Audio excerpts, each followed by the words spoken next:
you to play with that for the next 2 hours and listen with a heart of enlightenment in you. Whatever that means, there's a perfect being available, a mind that is capable of understanding the nature of things, a heart that is capable of understanding purity and love. So for the next 2 hours, give yourself that room. I'm trying. When I look at you, and sometimes the questions that come, the way we interact has such a beautiful nature when you can see it. And I hope you can see it. Something has drawn us together in this room today, and most Thursdays, and thank you.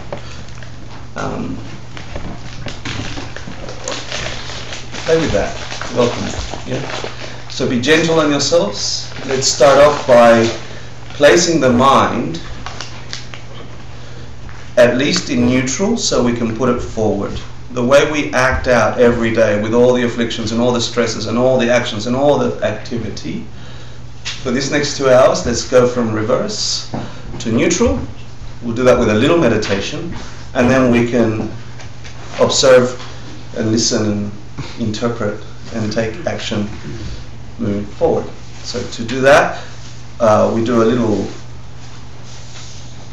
offering of a perfect universe. We ask whatever that nature is in us that understands the ultimate, we ask that to come to please teach us, and we do it in various ways. So this is an offering of the mandala, you should know this by now, and after that we do this thing called take refuge. So Sashi Kuki Jishin Metoktran Rira Shin Yindegam Padi Sangye Shindu Nite Guargi Drokun Nanda Shinla Chuparsho Idam Guru Ratna Mandala Kamniyatayani Sangye Chidam Soki Choknam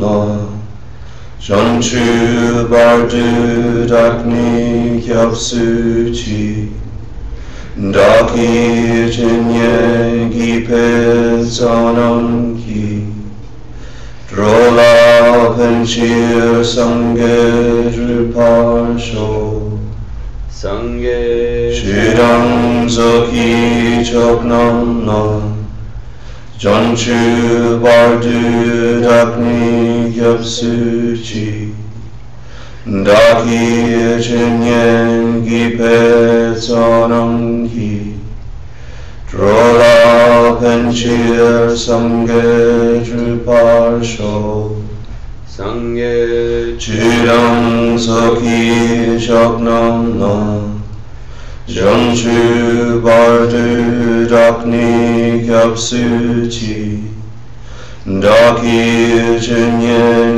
Gipe Zanam Ki Drola Penchir Sangye Druparsho.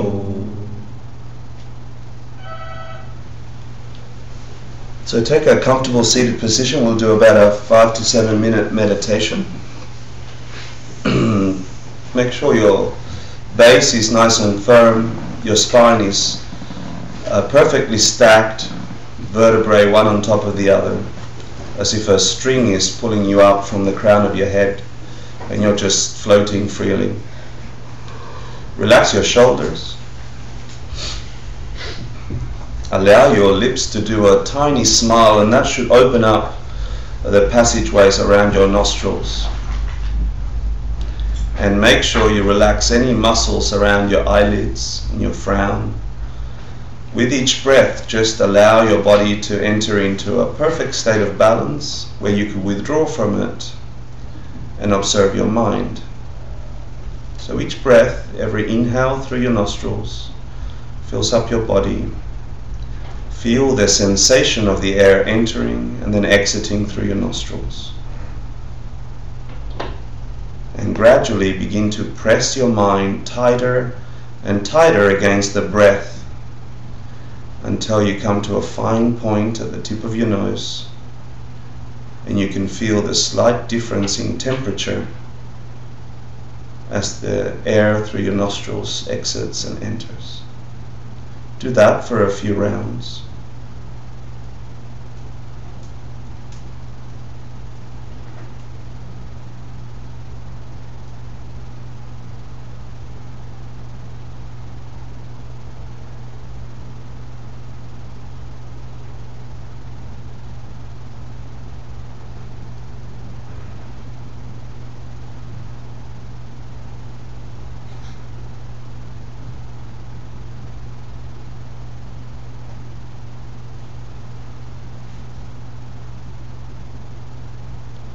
Now imagine something approaching, a perfect being or a perfect idea, or something is getting closer, and so with each inhale you begin to purify the inside of your body. If you have a hurt or an ailment, the breath goes to that and cleans it up, and on the exhale you imagine that stuff entering the earth and disappearing for good. Every inhale begins to clean up the inside of your body until your organs begin to get translucent, and you are left with an internal shell that it's a sky blue, infinite in size. Do that over time. Every inhale, things become cleaner until they become translucent, and all you are left with is a deep, infinite blue sky.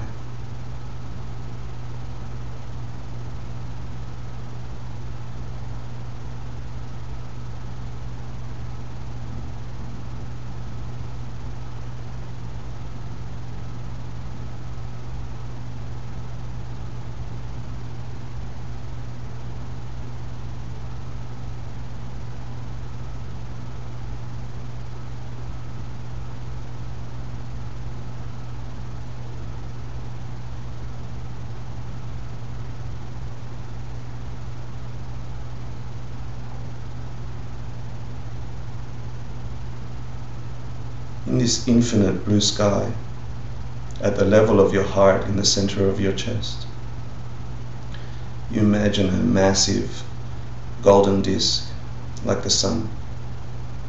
It's radiating every goodness, the core of you. Recall the deepest love or the deepest sensation of pleasure that you had towards other beings, an unconditional love, an understanding, a unity between you and others, and feel it at that core.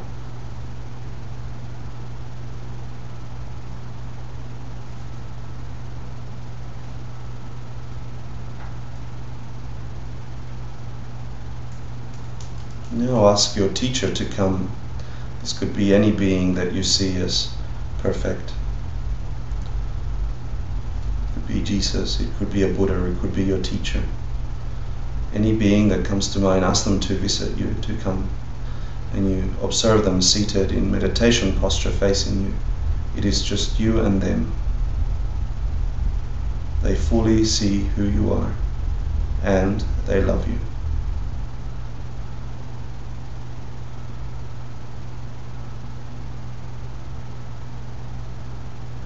Allow your mind to think about their highest quality, the most perfect thing you see in them. Whether it's a wisdom, or an act, or love. It's just you and them.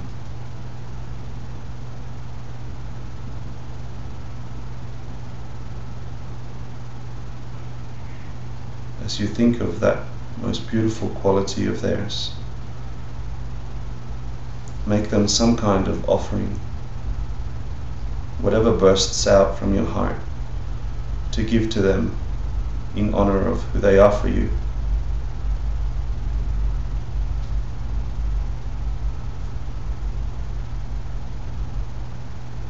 Observe them enjoying what you offer them.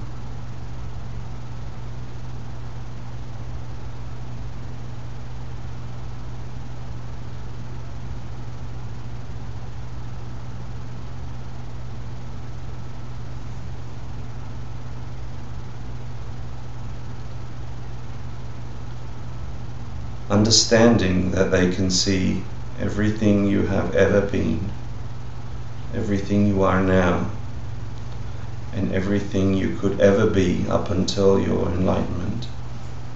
Understanding that they can see this and experience this. Look at your storehouse of memories or your impulses deep into your heart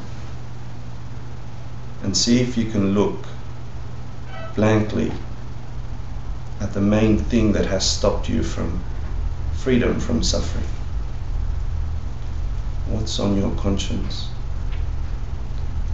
What patterns prevent you from getting ahead in your spiritual development? What trips you over? What exists inside of you? What are you carrying?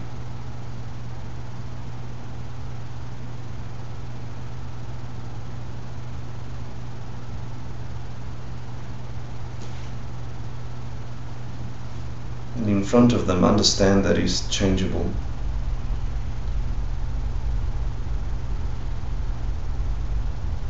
That it's not a permanent thing.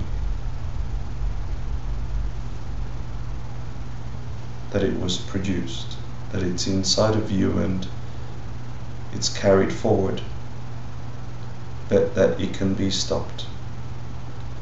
So see if you can generate some kind of heartfelt wish to remove that obstruction from your future, not just for yourself, but for every being that is limited by that action in you, every person you interact with, every person you will ever interact with.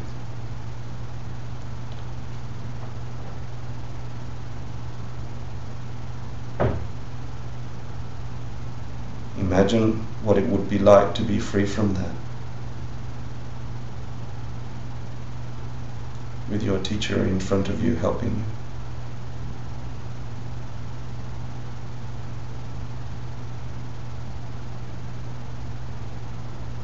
Next, bring your mind to the most beautiful quality inside of you,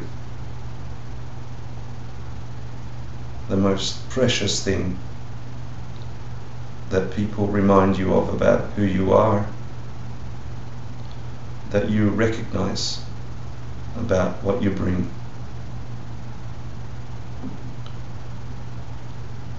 Maybe it's your ability to love and be open. Maybe it's your ability to understand and communicate. Maybe it's your patience. Whatever it is, whatever strong goodness that lies inside of you now, observe you and your teacher watching it. Feel a joy in your heart for having this capacity. Think how much joy you can bring to those around you.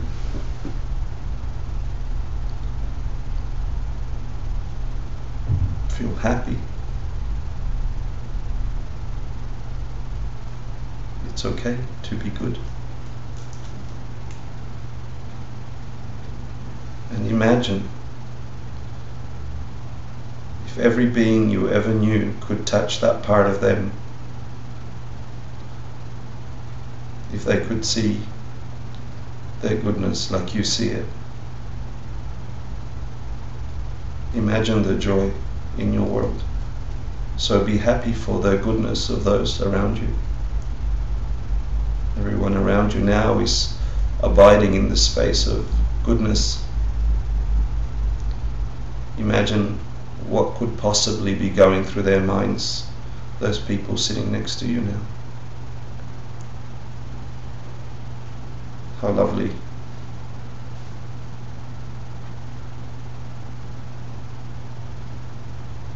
Then ask your teacher to please always teach you at every turn, regardless of what happens in your world. May you find their voice and may you hear with wisdom and understand the world. Ask them to always stay close to you. And as you ask them, observe them getting smaller and turning around facing the same direction you're facing, rising up to sit just at the crown of your head, small and infinitely bright, all their qualities pouring out of them like droplets of light. Every single droplet, love and wisdom mixed together.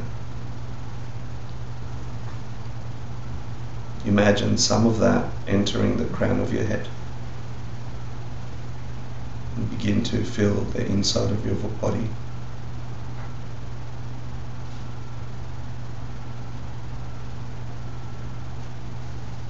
Their essence, their highest qualities.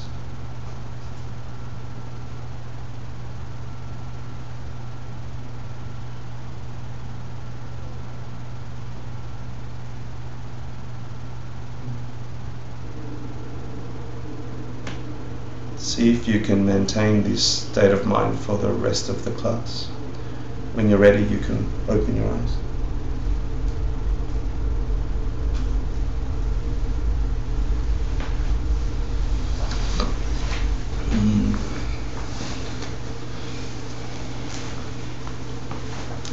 Thank you. That was nice and quiet. It was lovely. So, you should be here for Karma course.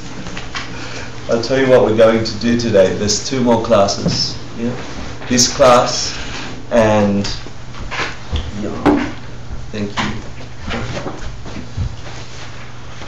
There's this class, and the next week's class is really special. It's really lovely. I don't know if you remember Geshe Tashi Dorje from Nepal. He's the Unse or chanting master for Saramay Monastery, the best out of the top 3 Gelugpa monasteries. This being is incredible. He pours out love and gentleness, and his every word is,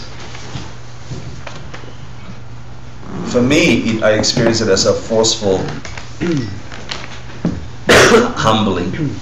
Like I must be humble in front of him each time I see him. He shows me up all the time. I compete. No. I try and be better. No. He's amazing. Yeah. So he will be here next Thursday to answer in a way that I can never answer. He's had like over 20 years of proper study. I've had a condensed 5 years of study with 17 years of making efforts in the corporate world, earning money, going on vacations. He's been like in the monastery doing the real work. So he will be able to answer all the finite questions that we might have about karma from the monastic studies in a real serious way. Yeah. So I can only share with you what I've received from this lineage of unbroken masters. I've had the fortune, as you have had, to connect with many people in this community that have had a direct explanation of what these words on this paper mean. And today we'll get to talk a little bit about that. We'll get to talk a little bit about, there's something in sharing knowledge with you, with words. There's something else to sharing an understanding of that knowledge from beings that have had realizations. So my disclaimer every time I open the course is, I'll do my best not to pass on any wrong perceptions by keeping to the words that I've learned from the teachers that I believe to have had insight. And I practice, I make efforts, and I hope that I can share a tiny bit of the bliss and the beauty that can be found when you take charge of your mind, and then you see where your world comes from. Wah. Hector, just for clarification, is this 5.11? Is this like the 11th class? It's the 11th class with content for the first time. Every other... It's not a review class. This is, well, half of it will be reviewed to get you to purification. So today we're talking about purification. We've been seeping our minds, our Western minds, into this idea that has been around for over 2,500 years, that questions in your face, where the hell do things come from? And why can't we make them work the way we want them to work? Why do things break? What is it that we keep bumping into that causes our suffering? So the book that we've been studying, here's the review question. Number 1 is, speak it up so we can go quick. Yeah? Abhidharma Kosha. The Abhidharma Kosha by Master Vasubandhu. Yeah, great. The year was 350, yeah, 350 AD. And so that's the text, the original text, the source text. That what is the Abhidharma? What is it literally? It's a compilation of all of the Buddha's teachings. It's a compilation of all the sutras that try and explain everything from the smallest particle to the biggest Big Bang, the cycles of existence. And it goes through what is existence, where does it come from, where it divides the universe into all existing things, and goes chapter by chapter until you get to the realms, where all these beings exist. We're not alone in the universe. And it's quite a beautiful sci-fi dry explanation of everything. Yeah, the collection of everything. And chapter 4 starts saying, well, where do all these beings come from? And so we say chapter 4 is karma, or everything about karma. So they say, okay, let's go back to the book. The book is the Abhidharma Kosha, 350 AD by Master Vasubandhu. Is it also called the Treasure House of Higher Knowledge? Correct, that's what Abhidharma Kosha means. Correct, thank you. Answer number 2. We are studying a commentary by First Dalai Lama. First Dalai Lama. Anybody remember his name? Yeah, okay, good. Something. Yeah. And the commentary is called Chris? Illumination. Illumination of the Path to Freedom. Thank you. Paul. Excellent. Thank you very much. Okay, why is it important to understand these characters and these texts? Because we didn't make it up. Oh, sorry. Yeah, because I'm not making it up. Yeah. And I shouldn't be making it up. Yeah. And there's something about, there's something about getting a code, getting the entire code of a program, letting the program run, and as you experience the results of the code and the program, you begin to have understanding, and you begin to see why the code included this and that and this and that. If you get part of the code and you go inventing your own things, you're going to have an experience, absolutely. Yeah, and so my job has been to share with you the code as I understand it. The parts that I don't understand, I'll share what my limited understanding is. But most importantly is application of this code. The application of this code should lead you to, so let's talk about what the word Abhi means, or Dharma. So what's Abhi? Abhi, Dharma. What's Abhi? Do you remember? Leading up to, remember, taking you to, upping, yeah? And Dharma, Dar, anything that dars, is a, Truth. It's an existing thing, yeah? A Dharma is an existing thing, and what's the highest of existing things in the Abhidharma system? Nirvana, yeah? So it's the thing that takes you to Nirvana, Abhidharma, yeah? Treasure house of high knowledge, because it's a treasure house of all the knowledge, all the sutras, all. After the Buddha passed and people recited what they heard together in groups to make sure that you weren't reciting something, or you didn't hear something different to what I heard. So this is where the practice of recitation in groups comes from. So we chant the Heart Sutra, I forgot the Heart Sutra. No, that's the end.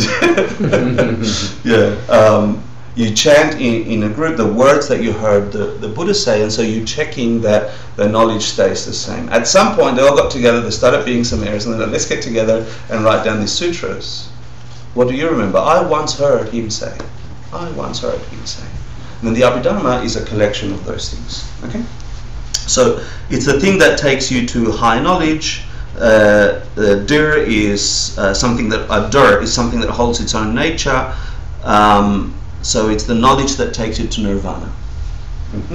But we're studying just a part on karma, chapter 4, through a commentary by the first Dalai Lama, the illumination of the path to freedom.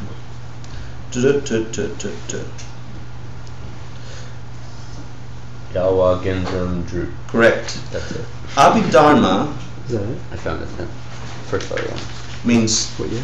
another name for it is knowledge, and there's two types of knowledge. There's stained knowledge and unstained knowledge. Do you remember this content, this question? Stained or unstained knowledge? Knowledge. Metaphor for wisdom. Let's see if you remember that. I remember it. By the way, all I'm doing is going through the exam questions that are coming next week. And the way you should hear these things is, okay, what does that really mean for what's in my mind?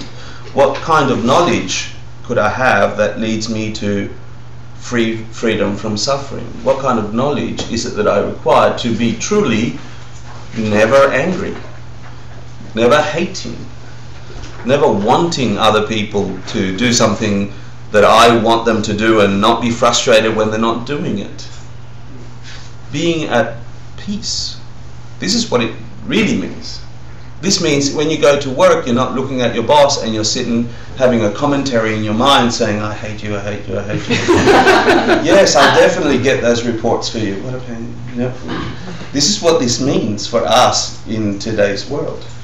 It means when we meet a partner and they begin to leave the toothpaste in the sink, you are not completely shocked and angry and projecting all your frustrations onto the toothpaste, you know, and feeling the toothpaste. If he didn't do the toothpaste, I would be happy.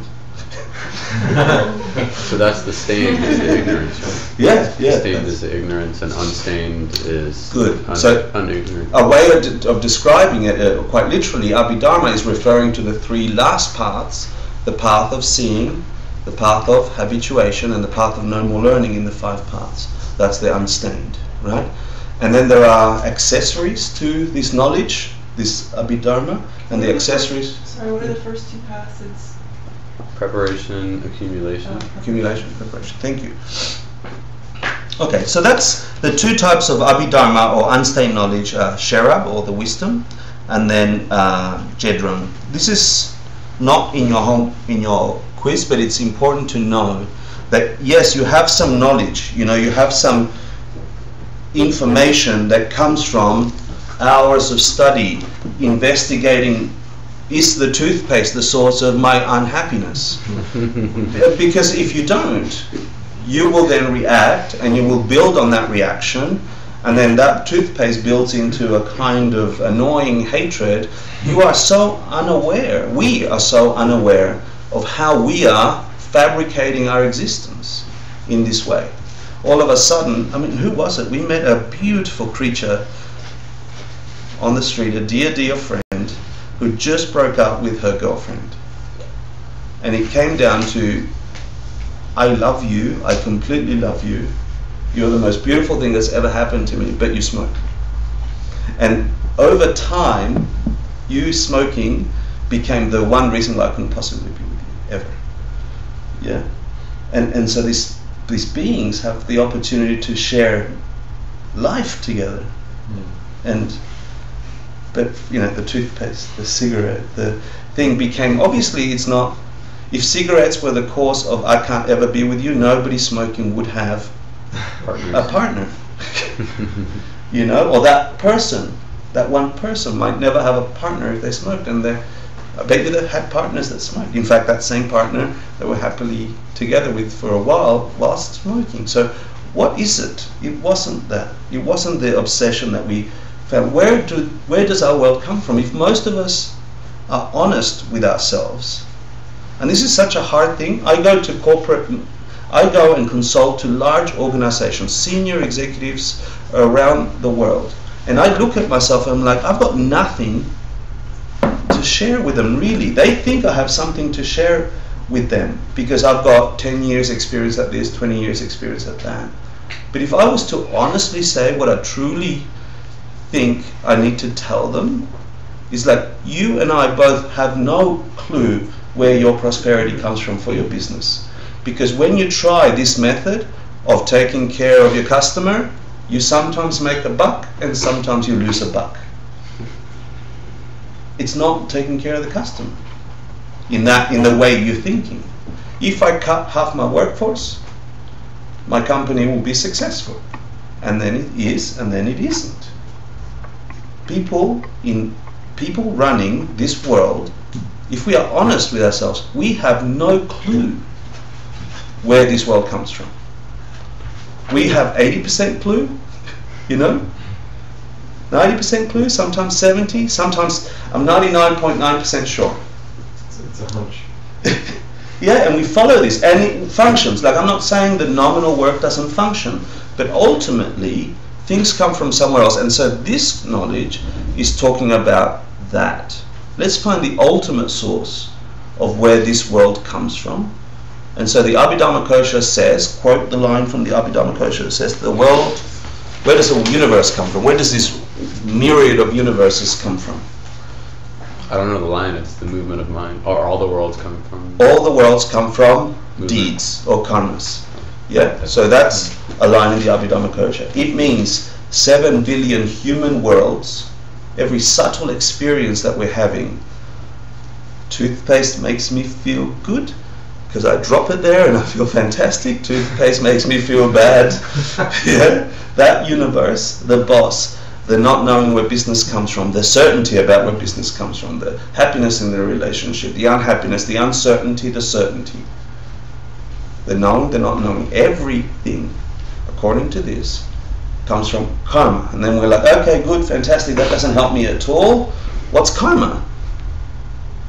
Yeah, so let's see, it's saying that something here is creating that reality for you.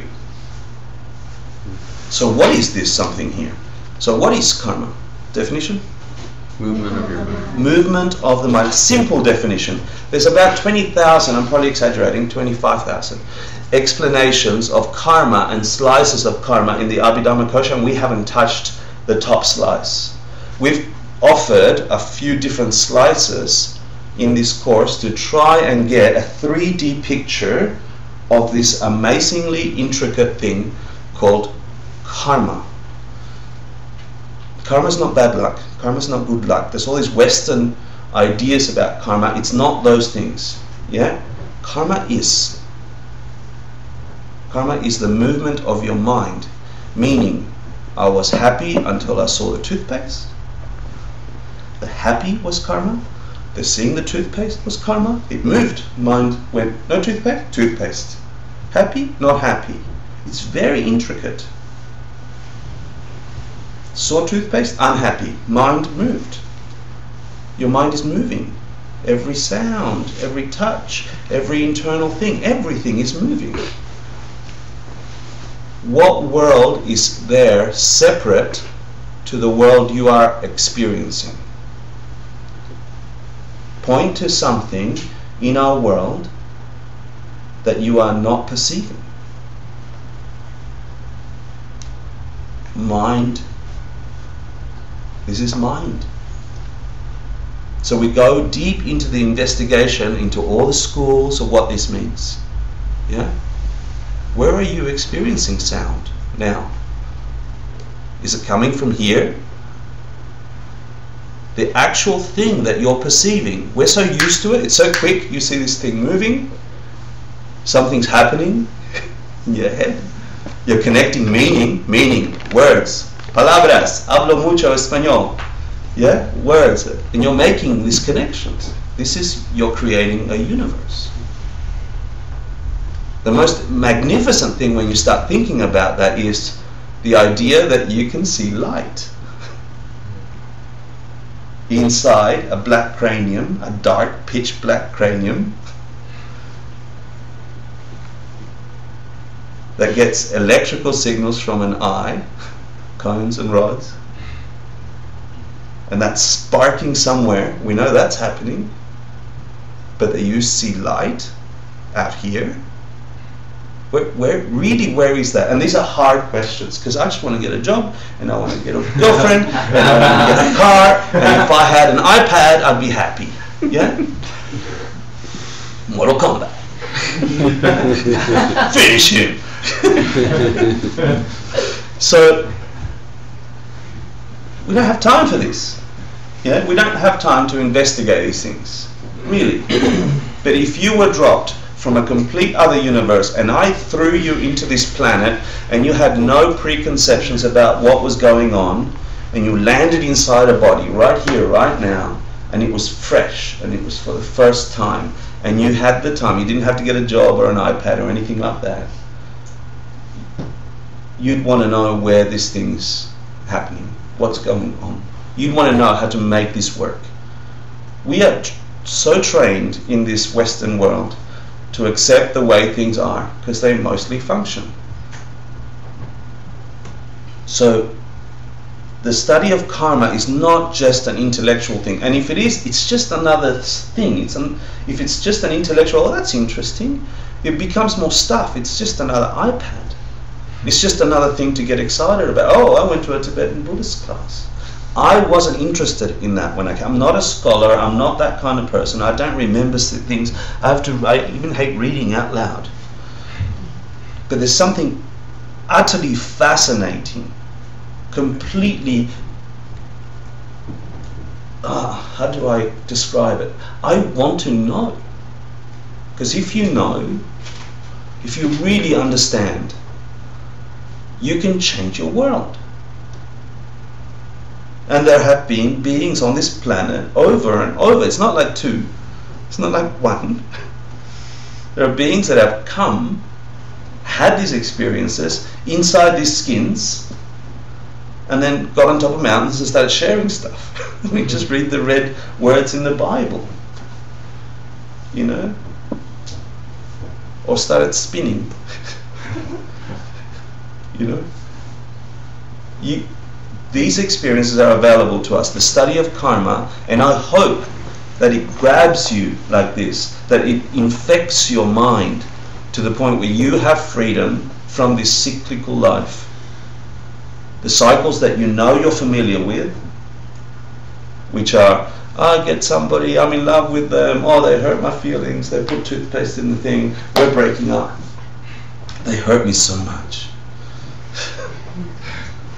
I'm so excited about this job. I'm going to be a great designer. I see purple. Yeah. Oh, those bitches in design, they don't understand. Yeah, they make me so unhappy. Yeah, I was going to be happy. I mean, God, for me, I was fortunate. I want to be a filmmaker. I'm 20-something. I go and get my first job. I lied to get my first job. I told somebody I could program computers. They gave me my first job in a film company in Australia. I'm in the film company. I'm 20-something. Everybody around me is dead.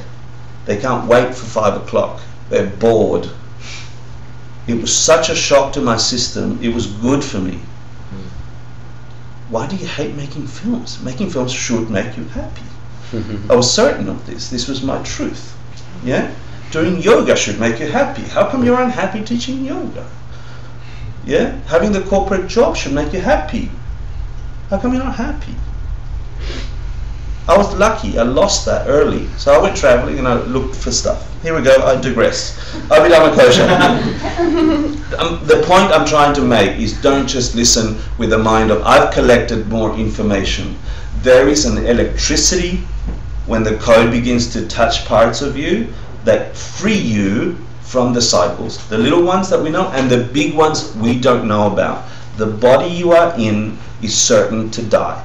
It will destroy itself. It was going to destroy itself as soon as the egg and sperm came together. Like everything on the planet, it's going to grow into something, and then eventually that part won't work, and that part won't work, and that part won't work. And if you're attached to it, if you think that this is happiness, you're screwed. This is horrible when you get to my age. I thought I was going to have lovely hair like me. You know? And then you come to those moments You see yourself slow down. And it's not just the body, sometimes the mind does it. I forgot what I was about to say. You know, it's a suffering. That has a cause. If you can find the cause of that, you can change it, you can do the opposite, you could produce the opposite result. That's karma. Understanding karma is understanding this. I can't make you understand it. You can't make me understand it. I can vomit forth what I've learned, and if I can color a little bit the experience to give you some fuel so you can seek, you can understand, you can own it, nobody else will come and say, Pete, I figured it out just for you what you need to do. Don't leave toothpaste in the sink. No. Right? So please listen with that heart. Let's go with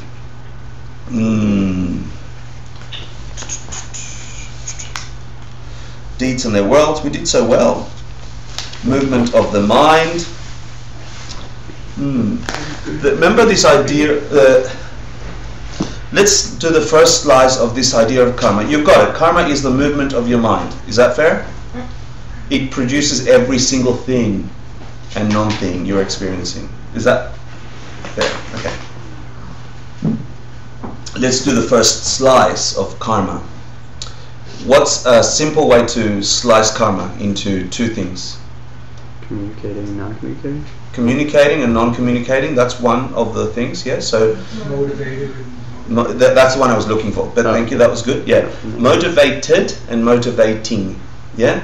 So this is another way to slice this idea of movement of the mind, or karma. Yeah, there's karma, which means action, that is motivating and motivated. So what's the difference? Motivating is your thoughts. Every mind movement motivates action of body or speech. Everything you say, everything you do, everything you think, these three encompass all your karmas. And you can divide them, those three things, into two. Yeah, your mind says, I have a feeling, I don't feel good. My eyes just saw toothpaste. Motivating me to say something. I told you 100 times not to leave the toothpaste in the sink. Motivated by my thought. Yeah, and if you caught it, if you've been listening to the idea of where things come from, the feeling I had could never have come from the toothpaste. This is the idea of emptiness. The toothpaste is empty of forcing me to get upset. It's that simple. It's so simple we miss it. We have to hear it over and over and over. I did not feel upset because I saw toothpaste in the sink. The toothpaste is empty of having upsetness radiating out from its little whiteness and forcing the perceiver of toothpaste to feel what I felt, which was anger, frustration. That could never have come from the toothpaste. The proof of that is, Cliff? I like toothpaste. That's right where I want it. That's perfect. Yeah. If it did, it must always cause unhappiness. And some people love toothpaste in the sink. That's why they leave it there. Yeah. You're really torturing Stephen tonight. No. Stephen, I won't lick toothpaste. He speaks the toothpaste problem. It's just. He yelled at me. Yeah, I yelled at him today. No, I left toothpaste in the sink. Yeah. No. I'm trying to make a silly example because it's also something that works, and my job as a person sharing information is not to bore you to death, and so I have a perception that if I say something silly, you'll be more engaged. So toothpaste becomes a thing. So this is how I'm operating with the toothpaste. So you have motivated and motivating. Yeah. So your mind is coming up with these feelings, emotions, and things, and it's motivating you to commit some actions of body or speech. So you say something, or you do something with your body. Yeah. I want that, I take it. Yeah? So their karma is committed. So then you said that there's two types, communicating and non-communicating. And the example in the Abhidhamma Kosha is, you know, if you see somebody doing a beautiful holy thing, like maybe taking some vows or taking communion or something like this, and you observe them in this posture, that's communicating to you that they're doing something beautiful and virtuous most of the time. Yeah? So that's sort of communicating. And then there's non-communicating karma. This idea is important because we begin to see what happens to all these actions of mind and body and speech. Where are they carried? We're going to talk about that. Yeah? So in the Abhidhamma Kosha, they say that there is this thing called non-communicating karma. When you do a really strong deed, a good or a bad, this kind of aura forms around you. That's the way they describe it. The deed that you did carries with you like this aura. And so somebody in that room might have been kneeling and taking a vow or taking communion, and then 3 minutes later you see them walking past here and you don't know that they've just did that beautiful thing. Yeah? The Abhidhamma Kosha says that's non-communicating karma, meaning it's inside of them. It's forcing their reality. It's this energy is inside of them. Like I tried to get you in the meditation to consider the things that are stopping you and the things that are enabling you. Those energies, those powers are inside of you. These are karmas. And there's lots of ways to explain them. We'll talk a little bit more in a second. The non-communicating karma has 6 flavors or 6 descriptions of what happens to this non-communicating. What happens to all the stuff you do and say and think? Does it go away? Is somebody keeping a list somewhere? So then when you die they say, look, you did this on September 26, 1995, and then you did this and that was very naughty, and then you did this and this was very good. Yeah? Is this what happens to all of you? Like I'm keeping a list on you and you and you? No, the idea here is that how is karma collected? I think you could say it sort of shapes the you that you have right now. Like it shapes you. It makes your present concept of what you are. What you are. Okay. But you're dragging eons of existence. If you were in the last course, we talked about past lives already. So this whole pool, we're jumping ahead a little bit, is this karmas that you're carrying, right? In the non-communicating, they say they stay with you even if these 6 things happen. Do you remember any of the 6? I have 5 qualities. That's different, right? 5. Any of the 5? Thank you. That's exactly the same. Okay. Distraction. What does distraction mean? That you're not thinking. So the things with distraction, no mind. It's either strong, ethical, or non-ethical. It's in a stream and it's 4 elements. That was the words in Tibetan, but what does it mean? Non-communicating karma, one of the qualities is, one of the characteristics is distraction. What does it mean? It's with you even if you're occupied doing something else. Like you just took vows. It's still with you. Even if you're distracted, nothing. So even if you're distracted, even if you're busy doing something else, that energy, that whole powerful thing you just did, like take vows, is with you. It carries with you. The Abhidhamma Kosha says like a veil, like an aura on you. Yeah? So every very, very strong good deed or every very, very strong bad deed, you're growing this aura that carries with you. That's they're trying to say it exists as a thing on you. Other schools say something slightly different. So it's saying even if you're distracted, it's still there. Yeah? What was the next one? No mind meditation. This is another characteristic. It's kind of the further evolution of that. Even if you're in deep meditation, it's still there. Yeah, even if you're in deep meditation and you find yourself in subtle levels of meditation, that thing is still there. What do you mean that thing? Just like the karmas? The karmas. Your identities of karma and yourself. Yeah, the collection of defined karmas. by your karmas are still there, even in deep meditation. A while you're distracted. Yeah, yeah. They carry in your... Well, let's jump schools for a second. The Prasangikas. They say it's not an aura. They say it resides with you where? With you. In the nominal you. In the thing that is... What he said before, which was? It's your idea. Your idea of who you are. The units. Yeah. Is it also like subconscious? Almost like that. I think of it as like that. I think, therefore I am. That you. Yeah. Nice. In this class, because it's Abhidharma, we have to like back up a little bit, and you have to pretend that you don't know about some of the higher school stuff. Like when we're talking about this, do you know what I'm saying? It's like it's not the high school explanation. But like We'll you're touch saying, it. but you're saying Geshe Michael taught this and like didn't teach you guys the other stuff for 3 years. Yeah, So yeah. you know, The deeper stuff. yeah. So, There's a reason for it as well. There's a reason for getting a foundation for the code. So in no mind meditation, it means that even if you're in the deeper subtle, you're not getting rid of the stuff you've been doing. That's another way of explaining it. If you've taken vows, for example, or you've committed a really heinous thing, a strong impression on your consciousness, you've killed your mother, or you've done something quite horrific or very powerful, that's not leaving you. There's no cleaning that up until we get to the end of class today, yeah? And then even if you're in deep meditation, that thing is replicating itself in you. Right. Yeah, it's growing. Yeah, we'll get to the... And it's either strongly ethical or unethical. It's in a stream, meaning it's continuous, flopping over onto itself and changing. And then it says, the Abhidhamma Kosha says it's got the 4 elements, which usually means what? Water, The 4 elements are... fire. Great, but what does it mean?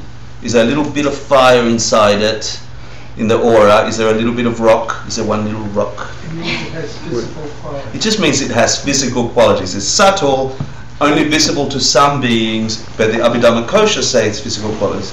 The reason I'm explaining it, I'm sharing it, is A, my teacher downloaded it that way for me, and it helped me get some solid ground about, I could visualize this thing, this aura. It's not an aura. It carries in the nominal you. How does it carry? This is a good question about karma. Where is all this stuff kept? We said in the nominal you, but how? How is it placed there? By our perception. Say it again. By our perceiving it. So you are witnessing yourself constantly. There's a part of your mind witnessing everything you think, every judgment, every thought, everything you do. You're observing it. You know your intention as you reach out for something. That thing is all that it takes. That part of your mind is creating, collecting every single impression, and you're filled with it. And you own it, and it's creating your reality, and it's nobody's fault, it's yours. Every goodness is the same. Every moment of complete and utter devotion, or love, or passion, or joy, or everything is that. Sometimes the Buddhists tend to focus a lot on all the darknesses and all the evils, and yeah, maybe to get us to wake up a little. But this is true also of every beauty that you've ever encountered. It's you. It's coming from you. It's created by you. It's stored in you. In fact, it's you. And the goodnesses. So let's talk a little bit about. It's got 3 flavors. So you got the idea of karma now, right? You're the movie camera. You're recording everything. It's being carried over from you to you. Your awareness of it is the recorder. It's sitting there multiplying. It comes in 3 flavors generally, probably infinite flavors, but 3 groupings of flavor. What are the 3 flavors? Vanilla, strawberry. Vanilla, strawberry, and chocolate. Yeah, chocolate is a metaphor for Black. Negative. Thank you very much for being serious students. We appreciate it. It's much nicer. Hector says ironically. Sarcastically. Intention. Okay, so good, bad, and neutral. Yeah, good, bad, and neutral. That's it. Virtuous, non-virtuous, and the last one is defined as neither of those other 2. Meaning everything else that's not those other 2. Neutral.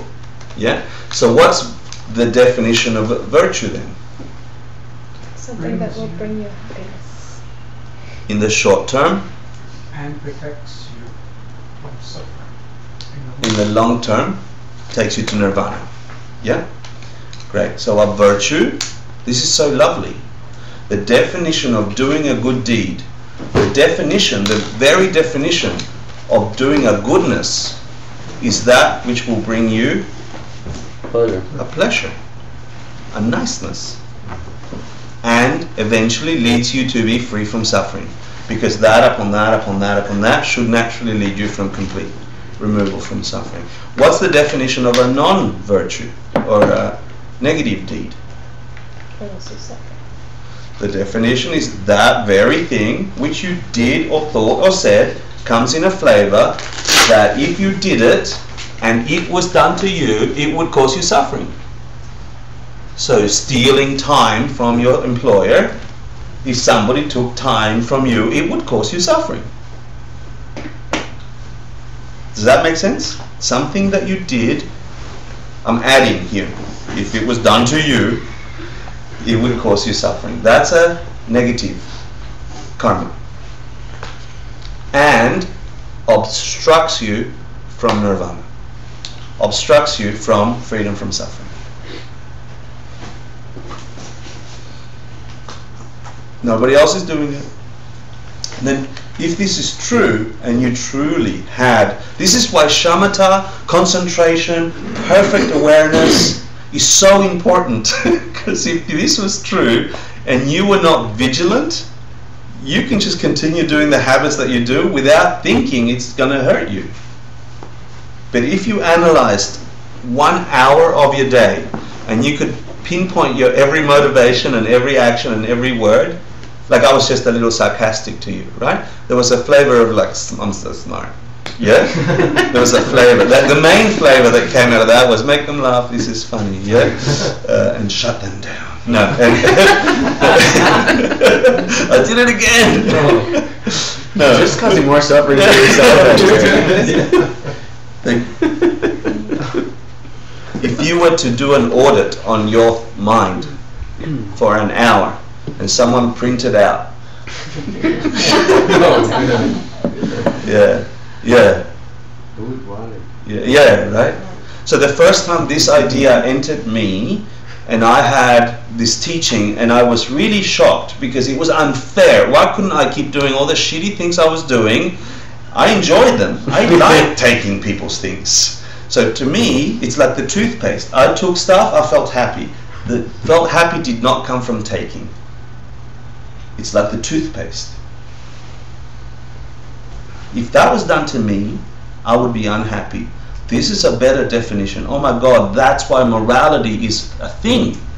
It's not because somebody tells you, you shall not. The only reason morality functions is because there's no nature in things. And so your every intent is forced back on you. Then you must be moral. You must not destroy life, lest you have your life destroyed. You must not take from other people, unless you like having things taken from you. And it's not like someone's going to shoot you down. You're going to shoot you down. It's you. It's so freeing and it's horribly terrifying. The first time I got this, I was so annoyed that I heard something that sounded true and now I had to, it was like a poison. It's like it was eroding my misconception. It felt like a poison. I'm sitting on the train and this idea came that what if the person in front of me could read the bubble of judgment above my head? Every single thought I had was advertised for everybody to see. I was paralyzed. If everybody could hear your intentions, if I could read them, how cruel are we? How often are you kind? It was horrible. And it was freeing. Because as horrible as it was, you know how to fix it. It's just training a dog. Monkey mind. Train the bastard. Look for kindness. Force yourself to care. And over time, you practice karmas. Planting karmas. You begin to break down the old habits. They're not on purpose, that's just what you landed.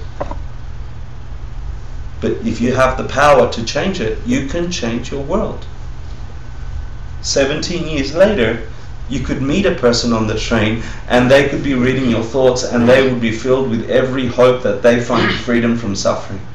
And it's so much nicer than thinking, you're fat, you're smelly, I like those shoes, I wouldn't have chosen pink. You know, like, it's so much better when you can get there.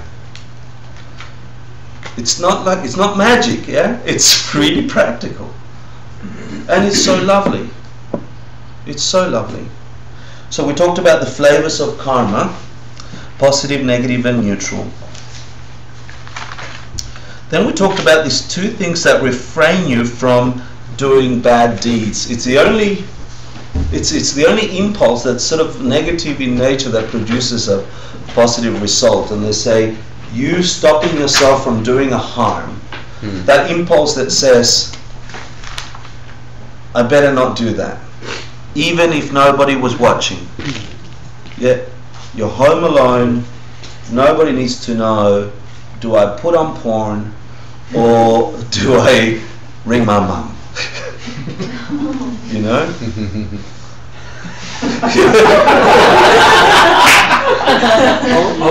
Those are those two options. I'll put out my mum's number in a second, so you can all ring my mum. Yeah, so I don't have to. No. Do we pick up when mom's calling? Yeah. I'll pick up when mum's calling. It's that. Like, will this harm me? Will this help my mind? Will this create more goodness? That's it. Not a big judgment. It's not evil. It just produces suffering. Or it produces bliss. That's all. It's so clean. Some people like that. They can have a world filled with that. That's okay. No harm. So there were two states of mind. One was shame for what? Relating to... It's yourself, and the other. And the other one was a kind of shame or embarrassment for what others might think or say. These two things might prevent us from doing things that harm. Yeah, negative deeds. They're good things to develop in us, a healthy amount of that. It's not guilt, it's not judgment.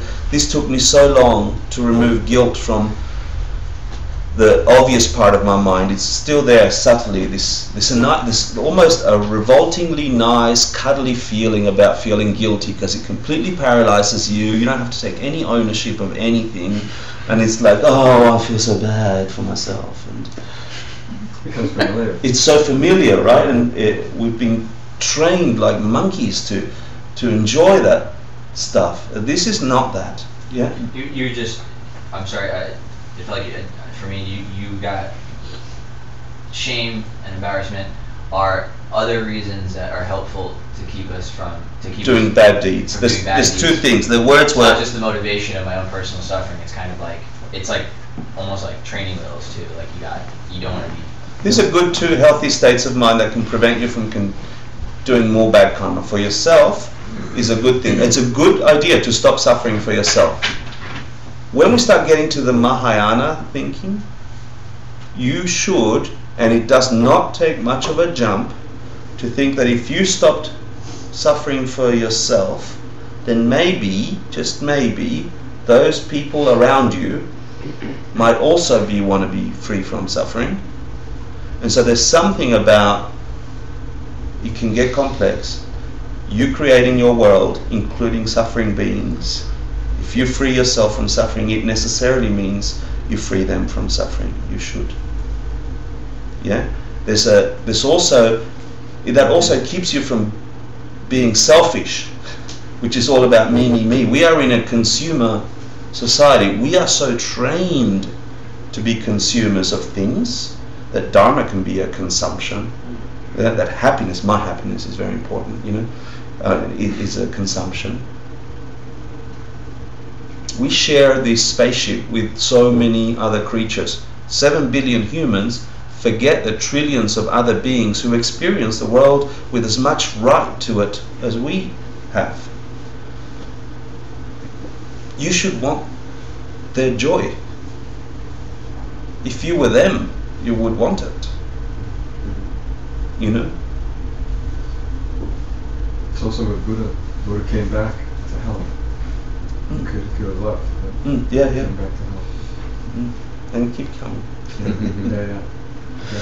And so in this list, it was a list of good deeds, and it was saying the last two on the list were, and refraining from bad deeds are also good deeds. So refraining from bad deeds because of shame, because you don't want the shame on yourself, is actually a goodness. And refraining from doing a bad deed out of consideration from others, that's also a good deed. That's kind of the context. That's kind of the context. So yeah, it's not training wheels, it's tools. It's just Tools. That's good. Yeah. It's not less. But Okay. is training wheels bad? I mean, I kind of I like training wheels Yeah, because it it's says great. I'm training my mind to a new habit. Yeah. So that's awesome. that's what I thought you meant when you said training wheels. Right. Yeah.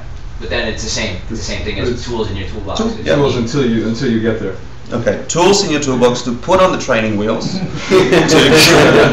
so you can go for a ride. Yeah. Thank you very much. Any other metaphors? Going once, going I twice. wanted that's considering the help that like setting an example for others kind of thing. Consideration. Consideration. Well, the way it came out, it was shame for what others might think. There's You two, know? but I'm just separating. There's two, right? No, there's When I do the homework or the final, I want to get it right. two out of Yeah. five. Cool. Thank you.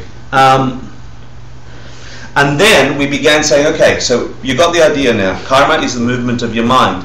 The universe you experience comes from your mind. Yeah? It is yours. It comes in 3 flavors.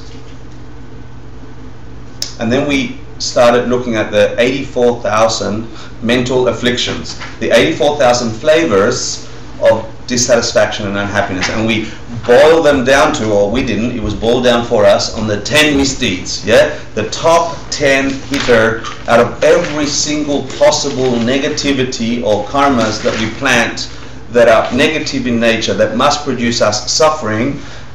We are fortunate to have the top 10, and we tend to share them with other brothers and sisters of many other spiritual traditions because there's something in them.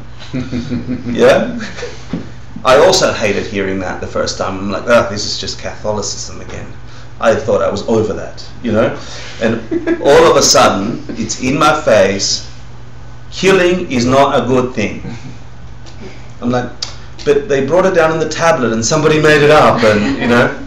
But all of a sudden, I had this tool of karma and emptiness. If things are empty of having their own nature, and karma produces my projection onto that blank screen that forces me to have an experience, then killing must be a bad thing, unless I enjoy having my body parts chopped up over and over and over and over. If what goes around comes around, if my intention and actions produces every experience, then taking life will force my life to be taken. That's it. All of a sudden, killing became a moral thing, a true thing. For me, it helped me. So what are the top 10? Let's go quickly. There's 3 of mind, 3 of body, and 3 of... No, how many? 4 of speech. 4 of speech, 3 of body, 3 of mind. Let's go. Stealing, sexual misconduct. These are the 3 of Body. killing, Stealing. stealing, sexual misconduct. Let's go positive. If you wanted to plant beautiful karmas that completed your world, and these are the 10 worst, what would their opposite be? The best things you could do. Protecting life. Protect life. At every opportunity, build the training wheels, the impulse to look at anything alive and care for it. Make sure it's not harmed. Protect it from, in the most subtle ways. Mentally, physically, doesn't matter. Try protecting life. And this is a habit building thing. Next one. Protect other people's Stuff. People have stuff. This is my cup. Yeah? I have an affliction that it's my cup. Make sure you respect my cup. If I'm attached to my cup, lest you form me to freak out about my cup. Where's my cup? I work hours for my cup. Unless you like your stuff gone. Take care of what people have spent a life building for themselves, whether it's time, money, possessions, they can't take them with them. This is a truth. But while they have them, it brings them some joy. Be happy that they got stuff. Look after their stuff. People that look after you. The first one that came to that, we got very defined when we did this one. It was like, it includes, I think it was something up to 10 cents. Like there's all these definitions of what stealing, like the border of stealing, if you did this or did that, you know. So I couldn't take a pencil from my employer, and all of a sudden I came home and there's like a bucket of pens and pencils that I gradually reintroduced into the office. You know? Like, oh, that's where that went. Yeah. I know, all of a sudden stealing from the office, which used to seem like so easy to do, like I'll just do my shopping here. Yeah. Now I'm like, I have to pay for scissors and staples and. Yeah, but the habit, because you're recording, right? Yeah. This is where the play of practice comes from. You can get the instruction, but as you grab that pen and you return it to the office, or as if even in the frustration of shit, I have to buy a pair of scissors. There's so many scissors here, they're wasted here, right? The fact that you're doing that is the goodness. And if you are aware, you are creating that imprint in your mind. Yeah. But how literal is it? Because, so I sometimes print things at work, right? That are not work related. I knew there was somebody here. But in the way I think about it, I put in. This is my confession to my purification. No, but I also do above and beyond at my job. Yeah. You know that. So it feels like I'm somehow like this. Balance. Not that I'm looking for quid pro quo, but I don't think of it so much as stealing as They owe it to you.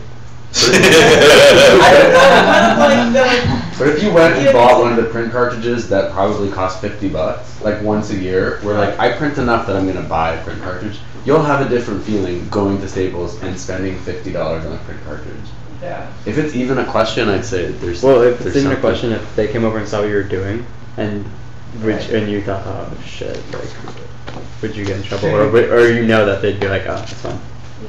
But it just doesn't seem like such an easy Oh, no. equation. Yeah. So here's the other thing, okay? We talked about some dear friends who were making a documentary. You're part of this group. This thing called The Overview, I told you about it. And the most beautiful thing that came out of that for me is that they talk about astronauts, people that see the planet from outer space for the first time, have this syndrome, this thing called the overview effect. They're like frozen and they have this union with the planet. And they are transformed in some way. And you see interviews with astronauts describing this transcendental experience. They don't know what to name it, what to call it. And so they've named this effect the overview effect.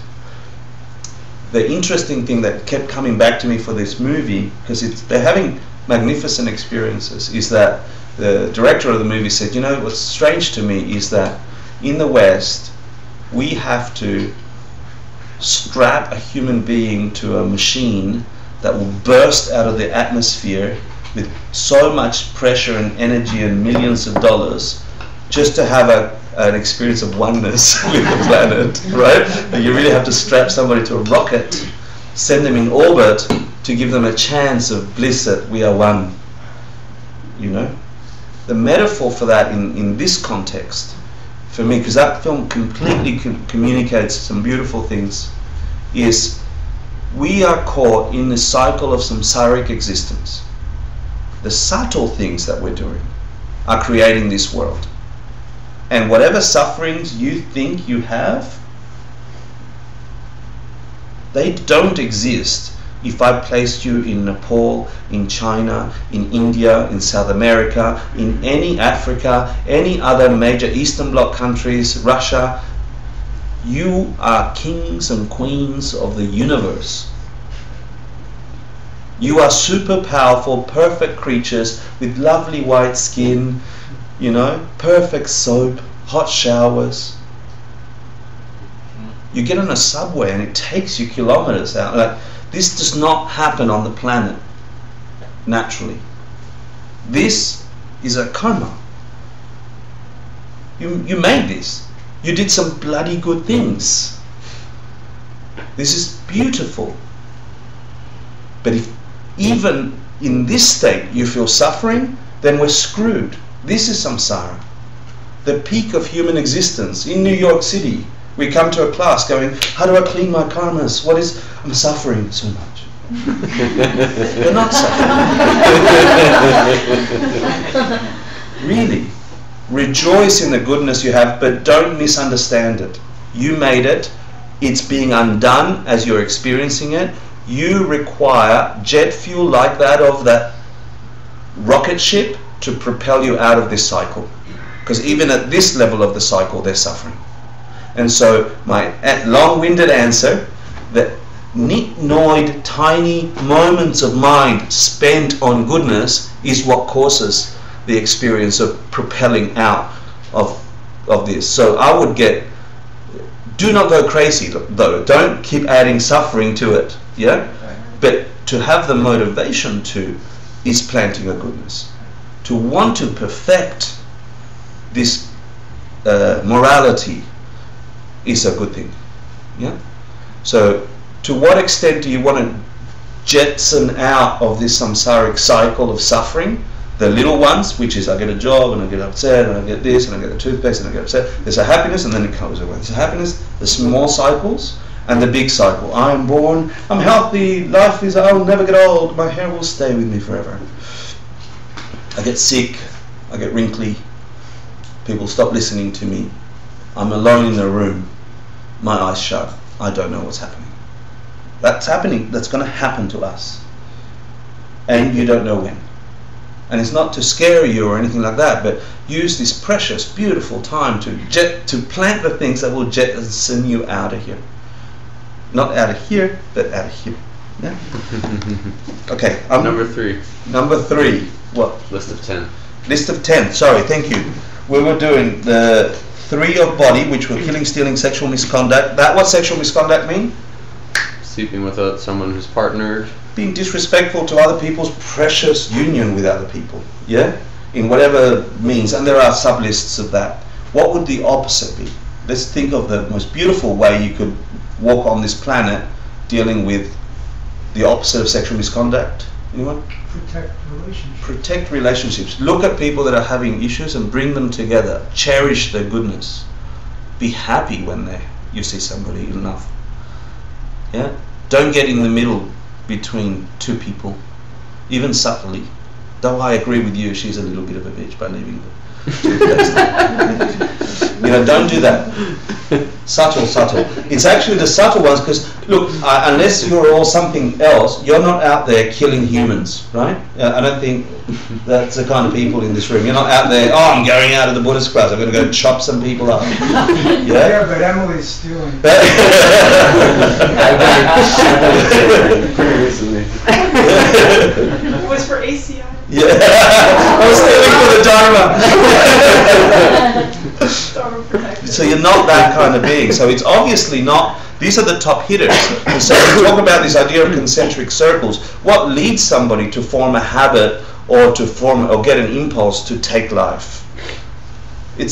What's the thing away from that? Then it's disrespecting life, and then it's or harming life in some way, and then it's disrespecting life or taking life for granted, and then. It's those impulses that, if done enough, will lead you to the next one, that will lead you to the next one, that will lead you to the next one. Things grow. It's the same for stealing. You get rid of the little tiny ones, you'll never be taking things of importance and meaning from other people. The same for sexual misconduct and taking care of other people's partners, especially when they're having trouble. People are going to have trouble. You should be the thing that brings them together. What would the result of that be? If you saw yourself bringing people, if you had the natural impulse, which when you get to meet Geshe Tashi Dorje, there's nothing but love in that creature. Yeah, it's so ingrained in his DNA that every kindness. I was over at his place and he saw me sniffling. Before I could turn around, there was a packet of tissues and a pill and something. I'm like, I didn't even notice that I did the thing. Yeah, it's such an impulse. When you have that, your world is magic. Let's go to 4 of speech. Lying. Lying. Harsh words. Harsh words. Divisive speech. Meaningless talk. Okay. Lying. What would the result would be for you to not be believed? You're telling somebody the truth. I know it's the truth. And they're like, oh, I'm not sure about that. I'm going to check. That feeling, that would be the result of lying. What would be the opposite? Imagine this, right? Imagine if you could only say, if you could only speak when you knew something to be true. Like knew something to be true. I'd be very quiet. Yeah. You'd be a Buddha. Yeah, exactly. Or Lama's like that. Lama Marut's like that. Like, yeah. He doesn't say much, but when he speaks, you're just like. Yeah. There was a movie, I forget, but it's called something about lying, and like, what movie was that? Where like nobody lied, lie. and then like one person But then started the one lying. guy figures out how to lie. Yeah. Really? Yeah. It was a really bad movie, but It was a really bad movie. Okay, I'll go quickly. We'll do this in a couple of minutes, and then we'll get to the source of today, which is purification. But we can't get to purification until you understand what it is you're purifying. Because it's not like, oh, I'm so sorry, done, I'm fixed, I can go continue killing, stealing, and then I'll be fixed tomorrow. It's not that. It's actually difficult, but doable.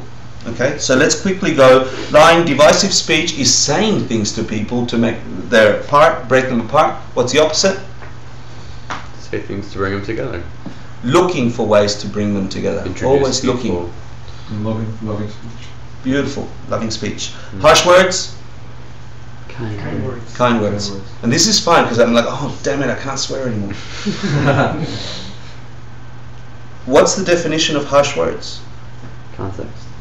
Context, right? So with my best friend Evan, if I don't use some colorful language, if I use only kind, little, lovely words, he would find that offensive. Yeah, he really would. Yeah. Or my brother. Yeah, and Dan knows about my brother. If I use those words with my mum, though. Actually, no, she made him. She's probably the same. Let's use a different example. Grandma. No, my mum is, yeah. English as a second language means that the sounds of certain words don't mean anything to us. Yeah. Meaningless talk. It's just idle gossip and so on. So what would the opposite be? And imagine if that gave you an equal and opposite result. Productive. Meaningful, like really adding meaning to people's lives. In any choice of word is to give meaning to people's existence. Enhancing. Imagine what you must experience as a result. I also think it's leaving room for other people to talk, because if you're chattering, then you're taking all that space. Yeah, but what I'm asking is, what would the result of meaningful talk be? Yeah, just that one really had an effect on me when I first started studying. Was that particular vow, because it was long words. It started like, when you say something, it'll happen. Mm-hmm. That's right. And he's also said that's a big cause of low self-esteem. If when you're saying things and they don't happen because you just chatter. And I was like caught like really slamming that one. It was like, beautiful. oh my God, how many things you say you're gonna do? Project, I'm gonna do this, I'm gonna do that, and just like it could add up. And that's what really put me in a groove to like buy Karma, and how that affected, changed that right away. It's one of the first things that was like attacked full on. Nice, how lovely, right? But isn't it really hard to distinguish between meaningful and meaningless? For example, you can have kind of idle banter, but it creates a positive atmosphere between people. So even though nothing essential, nothing honest has even been said, it's just been full of maybe compliments, witty remarks, but it's created an atmosphere where people feel good. Yeah, no, that's a perfect question. So what's the answer for that? It's a lovely question. So maybe it's Context again. Maybe right? it's meaningful, not meaningless. So I might go to a family member's house and all they want to talk about is the Super Bowl. That's meaningful for them. That gives them a deep joy. You observe yourself, you're recording yourself having a discussion or learning about football, because I have no idea. You know, that's meaningful because you're observing yourself trying to create meaning. If I tried to have that conversation, if I tried to tell you the scores of whatever the team is, Don't look at me. yeah, I would see that I'm not doing anything effective if I tried to do that here. Yeah, unless you're all fans of the Yes. what's the football team? Giant. The Giants. Go the Giants. It's also loving because you're putting yourself inside of what someone else's karma and what their life is, where they are. Yeah. So let's quickly go through the gateways of thought. Ill will. Coveting, ill will, Wrong view. wrong view. Talk a little bit about coveting. This coveting idea, what is it? Wanting other people's things. Things, experiences or things, yeah? Yeah, more than just stuff. Yeah. It's also, it's got this flavor of being unhappy when people get what they want, right? And it's weird. This is a crazy one. This is, you know, Chris, you were saying, this is one that got me. It really made me stop. I'm like, if I want that thing because I think it will make me happy, and I'm certain of that, and I see him have it, he's got the thing that would make me happy. Instead of thinking, my God, that's awesome, he's happy, there's this poison in me that says, it should be mine. I wish I had it. I'm unhappy because he's happy. It's revolting when you analyze it. It's gross to look at people's moments of joy and wish it didn't exist for them. It's vomitous. This is where I got, oh, yeah. Is it the wanting or the suffering you get from the wanting?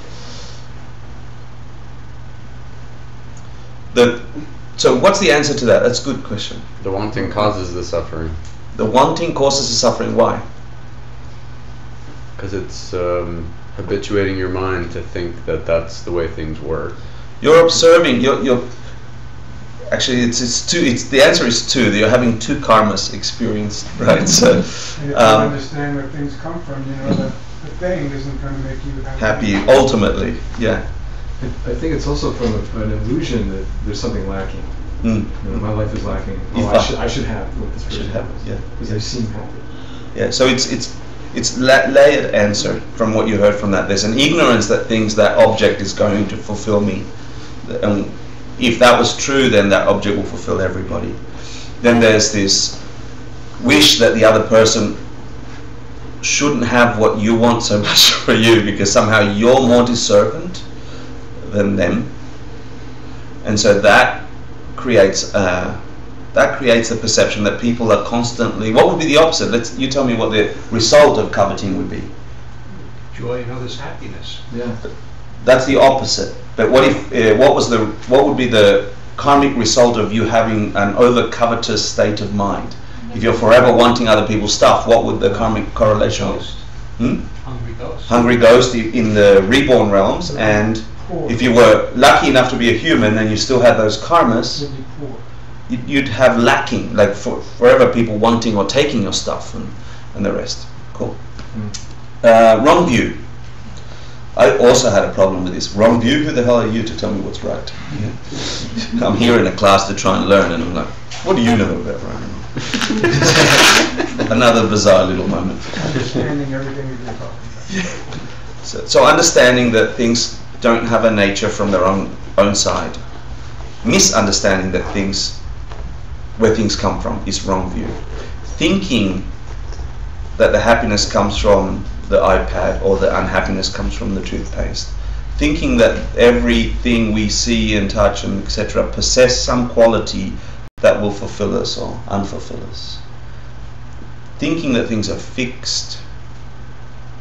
But the example in the karmic experience, in the karmic course, what's the example of wrong view here? What's that one main wrong view? Not believing in cause and effect. Not understanding that cause and effect are what's producing thing. Thinking that doesn't exist. Yeah. So let me give you a quick break, and then when we come back, we'll do a zoom through the last few lines, and then we'll talk about how do you, if it's true that you have been collecting and carrying with you the collection of every goodness you've ever done, every negativity you've ever done, and they're waiting, potent, ready to burst into your universe and create your every experience. How do you build up the positivity to have an ultimately magnificent experience of life? And how do you short circuit and break down and chop down and shut down and push down and destroy the negativities that are following you, that you've done when you remembered, when you didn't remember, you were recording them, they're in you. So how do we short circuit those? What is this thing called the four forces? How does purification really work in this system, and how can it help you transform your reality? Back at 9:15, 15-minute summary. Om Apom. See you soon.